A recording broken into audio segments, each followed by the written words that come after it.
developed you into a clinging clot, then a lump of flesh, fully formed or unformed, in order to demonstrate our power to you. Then we settle whatever embryo we will in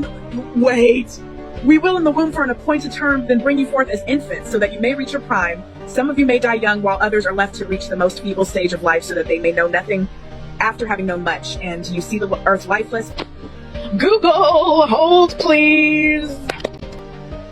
There was no clear understanding of embryology until Carl Ernst von Baer in 1827. Those stages that were just in here 1400 years ago, science did not catch up until 1827. What you mean? What do you mean?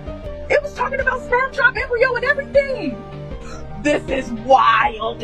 What you mean? Masya Allah, tabarakallah. Itu tadi kakak non-muslim yang ngide live di TikTok sambil bacain ayat-ayat Al-Quran. Jadi beliaunya itu benar-benar amazed banget, benar-benar rasa wow banget dengan Al-Quran yang kontennya itu benar-benar sumber ilmu pengetahuan banget, dan itu jauh banget dari sebelum ilmu pengetahuan dibuktikan secara langsung, secara ilmiah.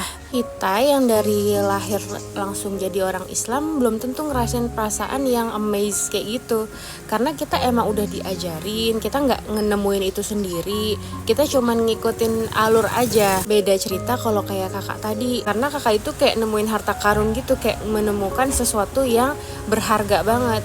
Nah, ini juga udah Allah bilang sama seluruh umat manusia bahwa kenapa kamu tidak berpikir? Kenapa kamu tidak mentadaburi Al-Quran? Apakah kamu tidak berpikir? Itu banyak Allah ngasih tahu ke umat manusia untuk kita memaksimalkan akal pikiran kita. Bayangin aja, Rasulullah itu kan bukan dokter, bukan tabib.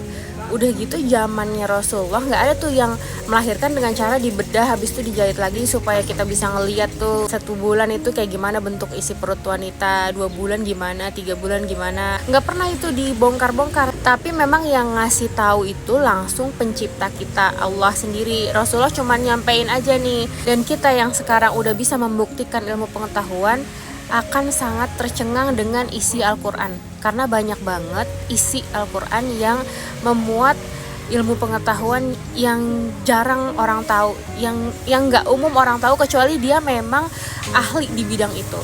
Jadi Allah tuh ada banyak banget menceritakan tentang alam ini, kayak ada pergantian siang dan malam, di situ ada keajaiban bagi orang-orang yang berpikir. Terus hujan, dari mana datangnya hujan. Kemudian Allah mengeringkan tanaman terus bisa tumbuh lagi. Bumi yang tandus bisa tumbuh lagi dengan biji-bijian. Dan kita pun nanti akan bisa hidup lagi dengan keajaiban Allah.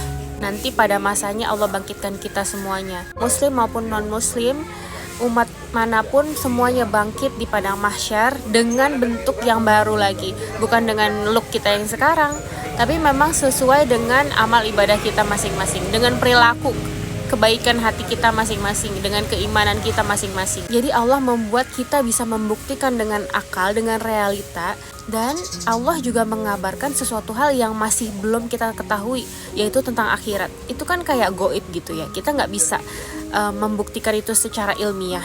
Tapi ini adalah kata-kata dari sumber yang sama dengan sumber yang mengatakan realitas-realitas fakta-fakta ilmiah itu. Jadi dengan kita mentadaburi Al-Quran, mempelajari Al-Quran, dan membuktikan bahwa omongan-omongan dalam Al-Quran itu adalah memang bukan omongan manusia, maka kita juga akan otomatis beriman atau percaya dengan hari akhir, dengan apa-apa yang belum bisa kita buktikan. Karena orang zaman dulu, pas Rasulullah ngomongin tentang janin, pas Rasulullah ngomongin tentang lautan yang ada 2 dan tidak bisa bersatu, itu ada di surat Ar-Rahman, itu mereka semua juga nggak ngerti-ngerti banget maksud dari omongan itu apa. Tapi sekarang kita kan bisa semakin beriman dengan ilmu pengetahuan yang bisa kita buktikan ini. Maka dengan ini juga akan sangat ngeyel kalau kita tetap nggak mau percaya dengan hari akhirat yang Allah kabarkan. Padahal ini adalah kitab yang sama yang membuktikan tentang keajaiban alam semesta ini. Tapi kalau kita nggak mau percaya tentang alam akhirat, padahal itu nyata, cuman kita aja yang masih bodoh dan nggak bisa membuktikannya, maka tunggu aja nanti masanya ketika kita udah ada di hari H, ternyata celaka banget aku, dulu kenapa aku nggak beriman? Ya Allah, celaka banget dulu aku tuh nggak sholat, celaka banget dulu aku nggak sedekah. Padahal ternyata hari akhir itu nyata. Dan ternyata sekarang aku ada di sini sebagai penghuni neraka yang kekal. Itu yang Allah kabarkan. Jadi dunia ini cuman tempat kita ibadah, tempat kita mencari berkah, mencari kehidupan di dunia yang halal. Jangan sampai kita menyia-nyiakan itu, karena hari akhirat itu abadi dan kekal. Pergunakan akal kita untuk menaikkan iman kita, untuk makin kita percaya sama Allah. Pergunakan hati nurani kita untuk terus menghamba sama Allah.